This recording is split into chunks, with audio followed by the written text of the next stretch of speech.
Welcome to the Manzanita Central Garden Railway. This is my little miniature world. I use my imagination, which is so important. Let your mind go and get lost in the little world of trains. It's weatherproof. The trains, most of them are made in Germany, and they are designed to run forever, and they do very well at it.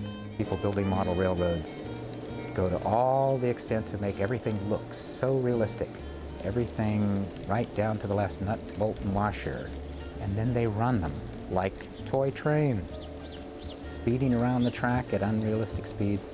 I like this. Now this is running at a nice slow speed, just as it should. Adds so much more to the realism. My power system is inside the house. I had to drill a little hole in the windowsill to run the wires out to the track. And then I have a radio controller here that I can make it stop and start, go backwards and forwards and everything. Great. Oh well. Yeah, I could always go back and read the instructions. But that's the last thing you possibly want to do, is read the instructions. All right, now we got it. There, didn't have to read the instructions. Okay, we're ready.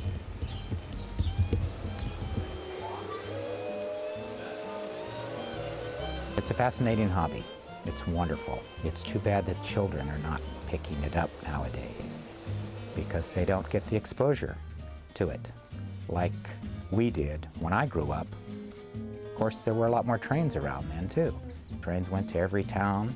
Your city was nothing if you didn't have a railroad. So you got to see the real trains, and they were much more a part of what was going on. Nowadays, they just do big mainline stuff, and they're mostly interested in the long haul with heavy things moved from one town to another in bulk. So the kids don't get to see the trains, and so they're just not exposed to them.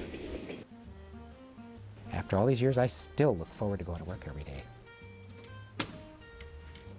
I could have retired a couple of years ago, but I'm just having too much fun.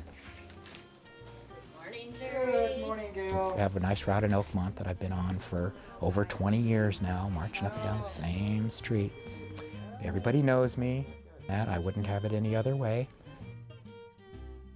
In 1999, the Postal Service sponsored a special train that ran around the country called the Stamp Train. So the postmaster came to me one day because he had heard through other people in the office that I was into trains.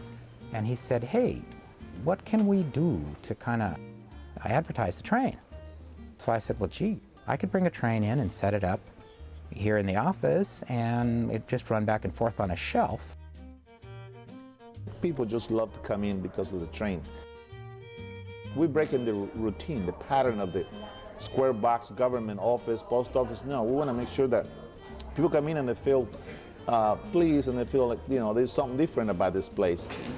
Love that train. It's a lot of fun to watch and great to see the changes every time you come in. I get a lot of satisfaction out of standing up there behind the scenes, peeking out around the corner and watching the people looking at it. The little kids going, oh, Mom, look, there's a train. Wow, isn't that neat? It's a hobby that the whole family can do together, which is nice, because nowadays the kids are usually off to soccer, Dad's out playing golf or something, Mom's doing her things. Everybody's split up and they've gone all different ways. With this, everyone can get together in your own backyard, and you've got your own little world that you can play in and enjoy with the whole family. It gives me a chance to share my hobby and my love with the world, and I've gotten many wonderful compliments on it, and people just really seem to enjoy it, and I wouldn't have it any other way.